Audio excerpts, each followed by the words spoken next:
Hey, this is KJ7OKW, Dead Ham Walking. Hey, today we're going to do a SOTA peak, Summits on the Air.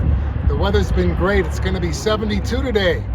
And so we're going to take off and do Squaw Ridge. It's a little two-pointer in the southeastern part of the county.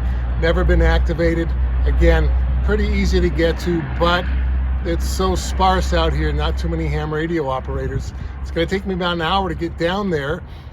There's so many fewer peaks and parks in this county, I've got to reach out and go a little bit of a distance to catch one of these. But today we're going to Squaw Ridge. Just me, the dog, and the XYL are staying home. So come join me, we'll have some fun.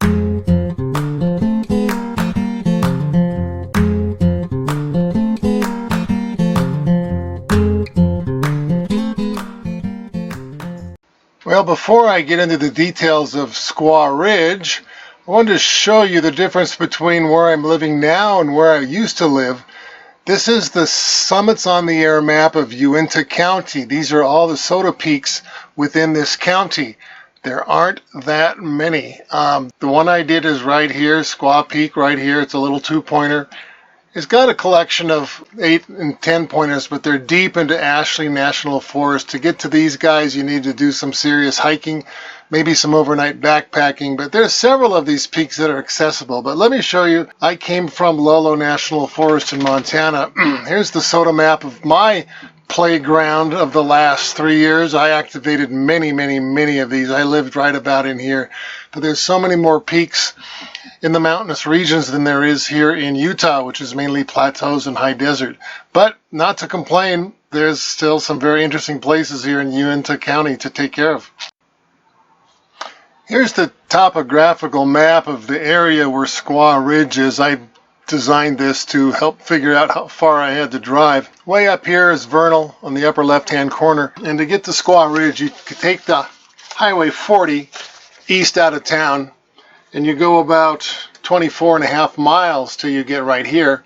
Colorado border's over here. Right here is, you take a right and go down the old Bonanza Highway, which is CR 3150, and you take that down about 7.6 miles, and then you're going to take a left on Dead Man Bench Divide, and let me show you the close-up version of down there. So here's the highway, Bonanza Highway, and you take a left on Dead Man Bench Divide. This is a Jeep road, so it's in red. I picked this peak because it looked like it was a relatively flat Jeep road, which it is. And you get to about here, and I thought the road stopped and we'd have to hike. The purple is what I thought we'd have to hike, but actually there's a lot more dirt roads there.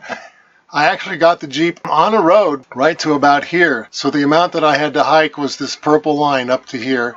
Here's the actual top of the ridge, but you really can't get there. It's too steep. I ended up right here in this little knoll between this little mound and the peak, and I was dead on in the activation zone, which was a good place to be because to the west I had a great view of the valley to the west, and to the east I had a great view of the valley to the east. So it was a good place to set up camp and activate the peak. Okay, we're heading east on the 40 towards Colorado, but we're going to turn right down the old Bonanza Road here in a couple miles. It's just a stellar day, clear blue sky, nice and warm outside, and we should have a great activation, assuming I can get there. We've never been here before. Let's see how it goes. All right, here's our turnoff, Bonanza to the right. We're not going to quite get to Bonanza, but this is the road. We're going to head about 7 miles south on this road to the dirt road. Our turnoff to the dirt road's about a mile ahead, but I can tell you right now as I look to the east that one of those 3 little peaks there, maybe one of those, that's our destination. We're going to come in from the back side on this dirt road and come up to one of these peaks. Not quite sure which one it is yet. Well, my odometer was right on the button. Now we're turning left, going east. On the dirt road, we got about a 3-mile trek on here. Gonna put it in 4-wheel drive and hope I don't get spooked and have to turn around. This road looks pretty good so far. All right, you definitely do not want to do this when it's wet.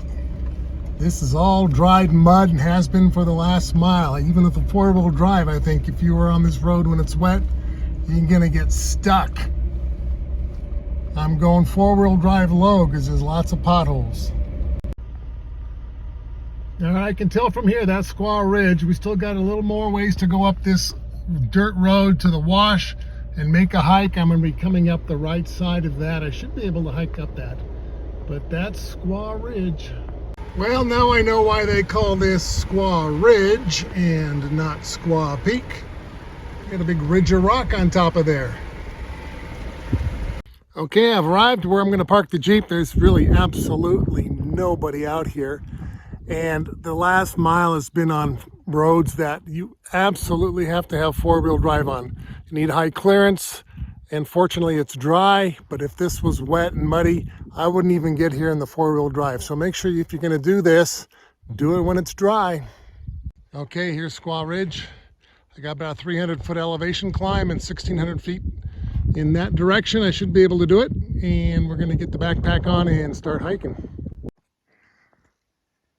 All right, I'm starting up the hill. You can see the Jeep in the background. I've come up this slope a bit. You can see the kind of terrain I'm dealing with. Got these short, scrubby trees.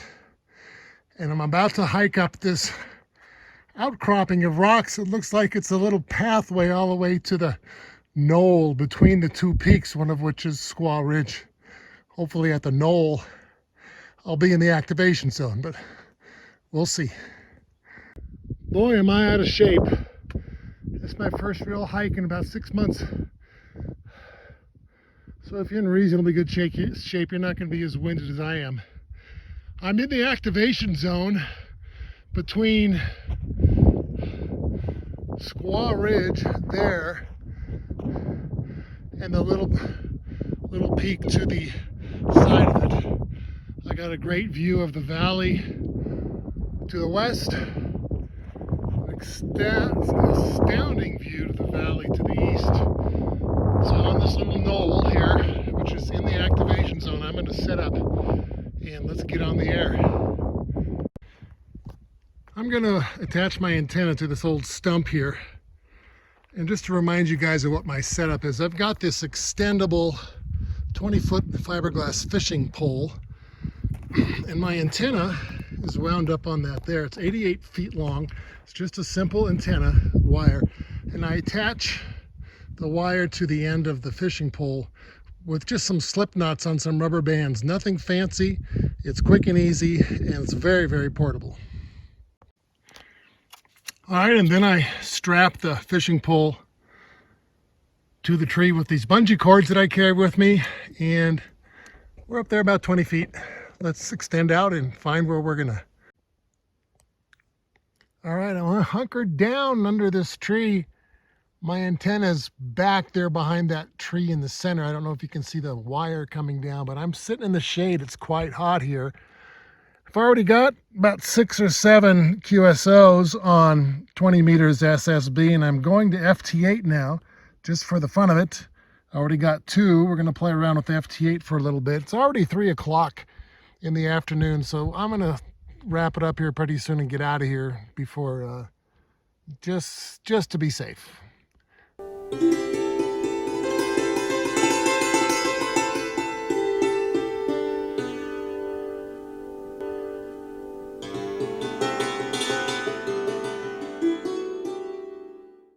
Here's my setup here. I got my little lounge chair in the shade with the radio. The sun's starting to shift and getting the radio into the sun, so I'm going to shut down here. I got plenty of QSOs to activate this summit. Beautiful day. It's 3 o'clock in the afternoon, nice and warm. Here's how we did for the day. We got 12 QSOs, did that over about 40 minutes it looks like, nice and steady. I had spotted myself on 14336 and stayed there while I was on SSB. Then I went up to FT8 and got 4 QSOs there. Propagation was pretty good. About half my QSOs are over 1,000 miles away. I think the furthest one away, let's take a look at the map here. Summit's on the Air website now will generate these maps for you if you put your data in, so it's nice and convenient. I got 3 over here in California, and I'm right here where the little number 2 is. We got a guy way over here in North Carolina. Had a hard time digging him out of the noise, but we got it. Very rewarding. So Great day. I activated this for the first time. Very rewarding. And I encourage you to do the same. It's not that hard to do this peak.